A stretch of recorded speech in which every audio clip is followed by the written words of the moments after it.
बिस्मिल्लाहिर्रहमानिर्रहीम। अस्सलाम वालेकुम स्टूडेंट। आज जो है वो हम पढ़ेंगे एविडेंसेस ऑफ एवोल्यूशन।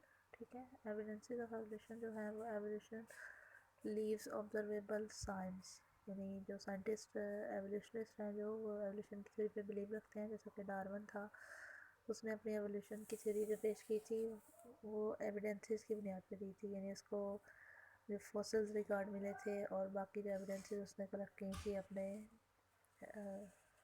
विजिट के दौरान, ठीक है, उसकी बुनियाद पर उसने जो है वो एवोल्यूशन की थ्योरी पेश की थी। तो जो रिसेंट भी एवोल्यूशन की थ्योरीज हैं वो एविडेंसेस क्या देती हैं एवोल्यूशन की, वो हम देखते हैं। सबसे पहले ये एवोल्यूशन जो एविडेंस सॉरी जो मिलती है एवोल्यूशन की, वो मिलती है बायोजियोग्राफी से। बायोजियोग्राफी है geographical distribution of species in different region. ठीक है, अर्थ के डिफरेंट रीजन्स में जो स्पीशीज़ हैं उनकी जियोग्राफिकल डिस्ट्रीब्यूशन जो है वो बायोजियोग्राफी कहलाती है। डार्विन जो है उसने एवोल्यूशन का आइडिया बायोजियोग्राफी में से लिया था, यानी उसने डिफरेंट एरियाज़ को, ज़मीन के जो डिफरेंट आइलैंड्स हैं, डिफरेंट जगह हैं, वो स्टडी की थी और वहाँ की स्पीशीज़ जो है उनको स्टडी किया था। फॉर एग्जांपल आर्मेडिलोज, आर्म्ड मैमल्स जो होते हैं, ठीक है, armoured mammals live only in America. Biogeography predicts that contemporary armadillos are modified descendant of earlier species। ठीक है, यानी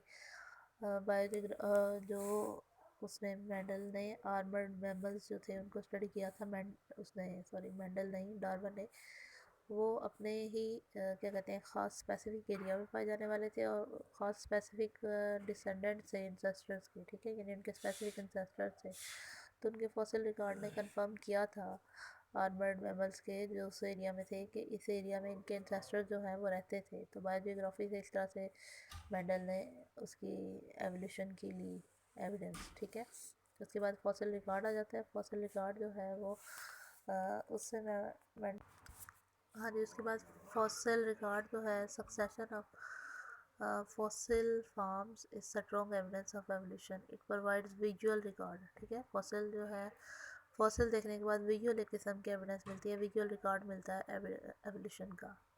कैसे कि prokaryotes are ancestors of all life. Evidences from biochemistry, molecular biology, cell biology proves it. They predict that the bacteria precede eukaryotic life in fossil record. Indeed, the oldest known fossils are prokaryotes। ठीक है, यानी evolutionist ये believe करते हैं कि prokaryotes जो हैं वो इंसेस्टर्स हैं सारी लाइफ के।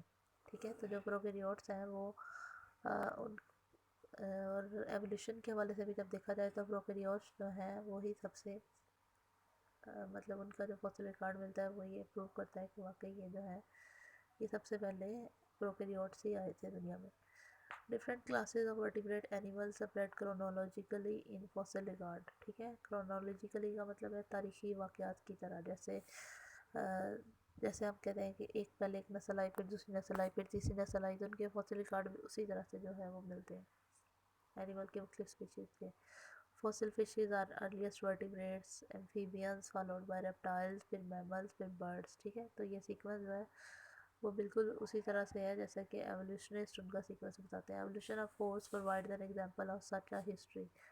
फोर्स की जो एवोल्यूशन है वो भी इस तरह की एक हिस्ट्री प्रोवाइड करती है। Fossils are actual remains of traces of organisms that lived in ancient geological times. Organisms embeds in sands, resins और आइस। फॉसिल जो हैं वो इम्प्रेशन या कास्ट होते हैं उनके बॉडी पार्ट्स के। ठीक है, जो फॉसिल्स हैं वो या तो इम्प्रेशन होगी या कास्ट होगी उन ऑर्गेनिज्म के, वो जो उस टाइम पे एग्जिस्ट करते थे, उनके किसी बॉडी पार्ट की या उनकी होल ऑर्गेनिज्म की भी हो सकते हैं। Tissues are replaced or petrified by the calcium carbonate minerals.